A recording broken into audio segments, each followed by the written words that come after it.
Hello, I'm Mr. Wilke. We're learning statistics. Today we're going to talk about matched pairs t-testing. So, as always, let's talk about how it works.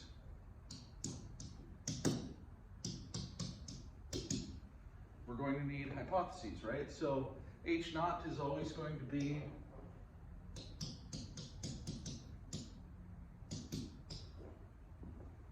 the mean of the difference equals 0. Now remember, with paired t-testing, we learned paired t-intervals. Paired t-testing, we're looking at the difference, right? We're going to do one sample t procedures on the difference.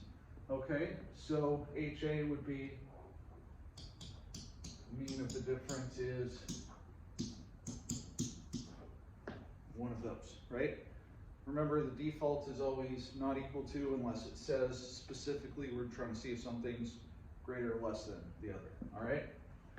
So if we're looking for an improvement, then the improving one would be minus the other would be greater, okay? All right, conditions. Always random.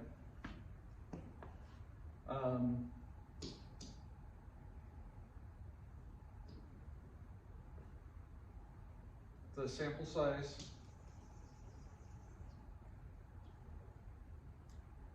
has to be less than 10% of the population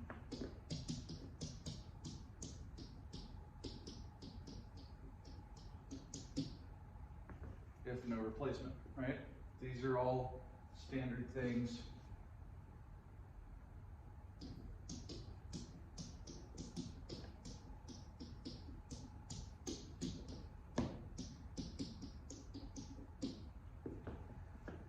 Needs to be approximately normal. We can get that with large counts. We can get that by graphing it. However, you need to do it to show that, hey, look, you know, symmetric single peaked, no outliers unless n is large. If n is large, it's like, well, whatever. You're going to have outliers. But there we go. There's our conditions. Okay. So when we do our inference,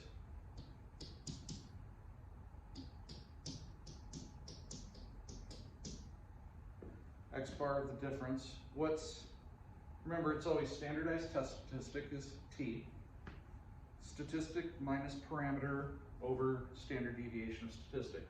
Well, the statistic is the difference in sample means.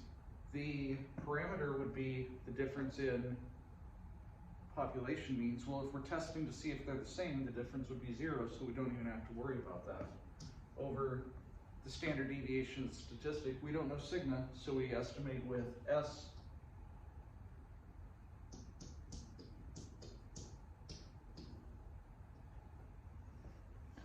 Standard deviation, sample standard deviation of the differences over root A. And that's it, okay?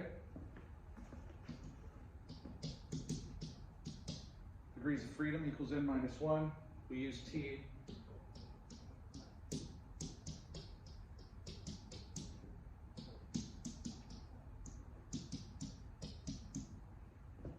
Use the p-chart to find the p-value. Okay? And that's it. All right, so let's talk more importantly about how can we tell the difference. And we talked about this a little bit when we did matched pairs t-intervals, two sample t-intervals. Let's talk about it a little bit more now. So with matched pairs, each experimental unit gets 2 treatments, right? Okay, so if we were looking at, let's say, I'm going to use my classes as a sample. We'll say they're random, okay? Or I'll take random sample from my classes, whatever.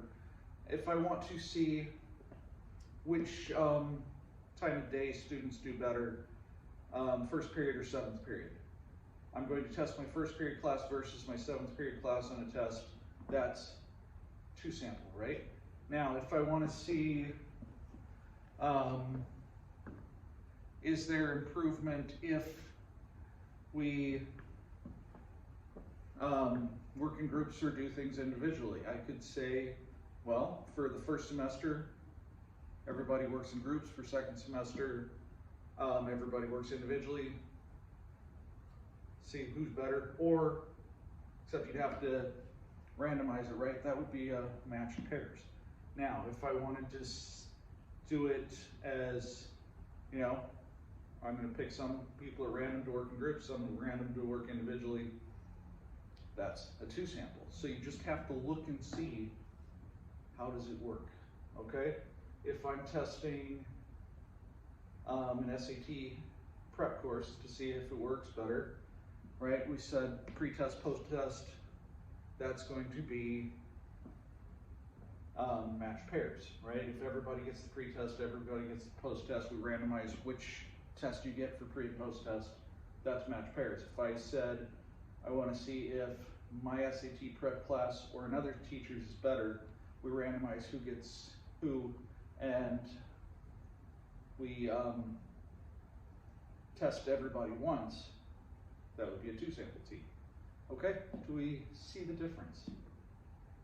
All right, really that's about it. There's a couple other things that I wanted to talk about as far as this goes. How significant is significant? Now, if I have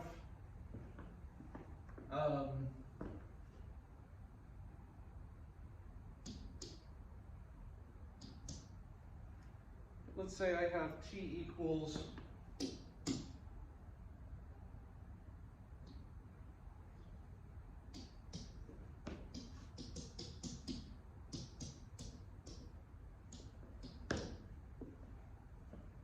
1.64 with 1,000 degrees of freedom. And that's pretty close to,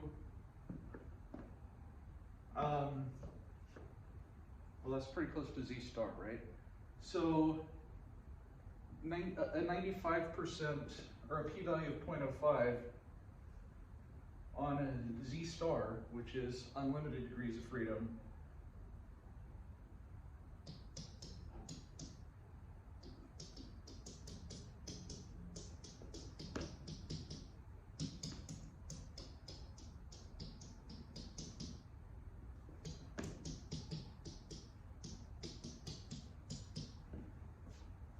so if I get 1.64, I get 1.65. Here I'm rejecting, here I'm failing to reject. But is there really a difference between those two? I mean, not really, right? Okay, so it just depends, right? Okay, so we've got to decide, you know, I mean, the 0.05 is the cutoff, and there has to be a cutoff. But does it always matter? Not always, right? Okay, so just little things like that that you want to give some thought to, okay? That, yeah, there's a cutoff for significance level, but does that make it significant? Maybe not, okay? If it's a life or death situation, we might want to be a little bit more sure than 0.05. Okay, does that make sense? All right. Okay, I think that's about the end of chapter 11. We should be pretty good at inference by now. I hope we are. So if you have any questions, type them in the chat and we'll talk about them. So, all right, well, thank you guys for listening. Thanks to the Memphis Murder Men for the t-shirt. And yeah, have a good rest of your week. We'll do the chapter review next. Good luck.